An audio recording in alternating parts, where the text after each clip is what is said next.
Our next fight of the evening, we've got a heavyweight bout between Rodrigo, Colmeia, Nascimento, Ferreira versus Chris Daukas in the heavyweight division. So this one I'm not really – I mean, they're heavyweights, so anything can happen when you get two big heavyweights in there throwing down. Daukas, he is either KOing people or he's getting KO'd. That's kind of his resume. He's either going to knock somebody out or he's going to get knocked out. I don't see Nascimento knocking him out. What I see is kind of an ugly heavyweight fight. I see them coming together. I see Nascimento getting him on the ground and submitting him. And I'm going to say a round 2 submission for Nascimento, but I definitely think him submission win. He's got two submissions. He's got a submission win in Contender Series, and he's got a submission win in the UFC. So yeah, I think he ends up getting it done. I don't see Daukas knocking him out. Nice. So Chris Daukas, older brother to Kyle Daukas, you guys might be aware. Pretty athletic dude. Both of these heavyweights are pretty athletic. So you like to see that. Chris, though, he'll punch in combinations. He's nice in the clinch. He's a pretty big underdog in this fight. I don't know what the line is now, but it's a pretty massive underdog.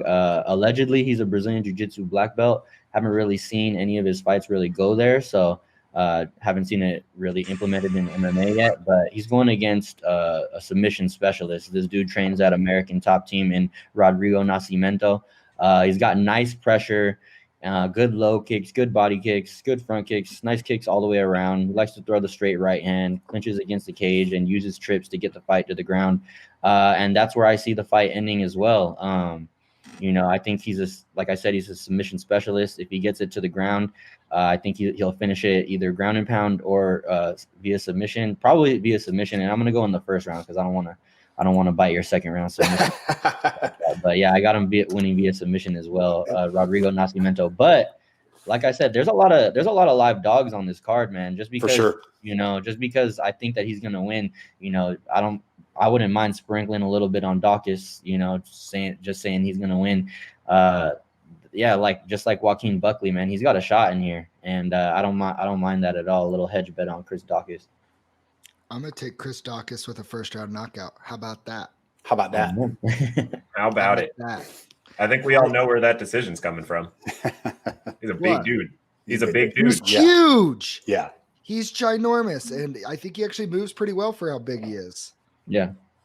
I think he's athletic, and you say allegedly a black belt. So even if he isn't a legit black, you never know, right? Some people get promoted. Just it depends who you get it from, right? Mm-hmm.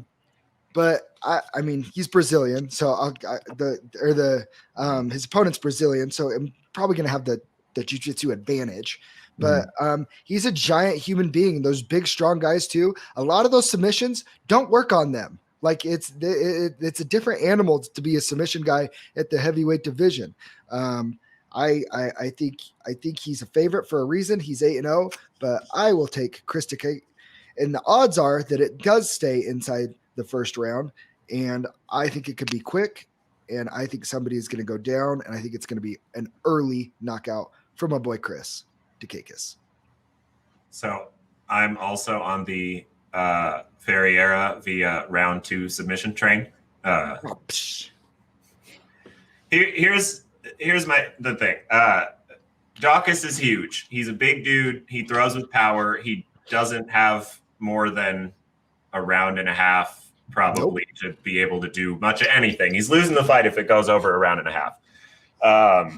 But man, Ferreira is a big dude too, and I don't think he's not gonna get knocked. I mean, his striking isn't bad in the slightest, so I don't think that there's any huge advantage that's going to Daukas.